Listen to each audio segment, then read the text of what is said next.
This is a 1998 Acura Integra. And this isn't just any Acura Integra. This is my Acura Integra. The long-awaited return of a sports car to my channel. The replacement for the Camaro, if you will. Don't worry, I'm not going to demuro this video right now and show you all of its weird quirks and features, even though it has many.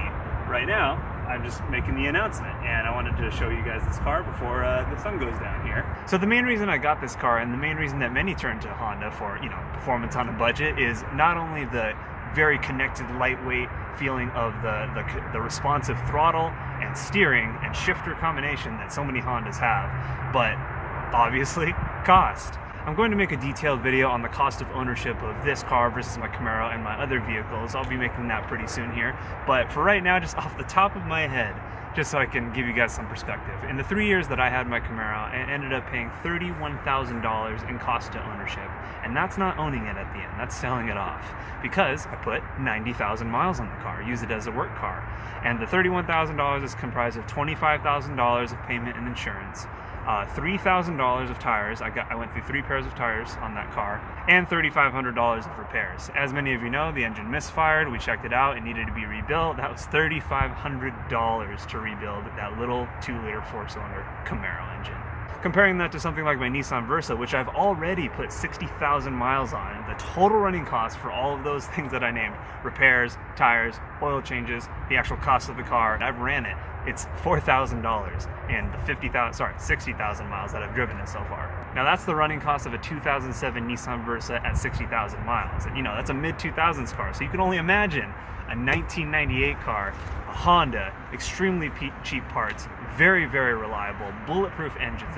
Honda actually has a even lower failure rate on their engines than even Toyota. Toyota just has less failure rates of parts overall, but these engines, they just go and go and go, which is why I didn't mind buying this Integra with 270,000 miles on it. And I can only imagine, since I barely put any miles on this car and I only use it for fun, the ridiculously non-existent running cost of this car. I mean, the tiny little bit of insurance, that's going to be about it probably for this first year here until I do any kind of modifications, which I've done one so far. As you can probably guess, it is a AAM short ram air intake, and I didn't do it for the power. It might have got 5, maybe 10 horsepower if I'm lucky, but mainly I did it for the sound. I'll show you guys that sound right now.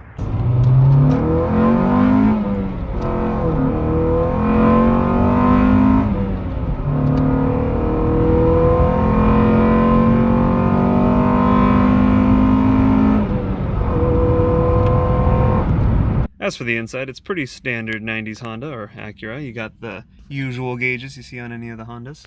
You got the super secret cup holders that actually work on this one, unlike my last Accord. We got no stereo. Don't know what happened there. We got a very small glove compartment there. Pretty tiny.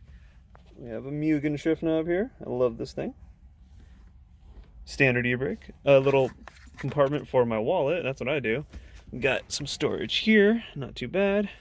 And in the back here we have a hatch. Quite a lot of room here. We have a good amount of space just in that area, and these seats actually fold down all the way there, so all of that area there, all the way to those seats. I mean, I could probably fit my entire drum kit in here, honestly.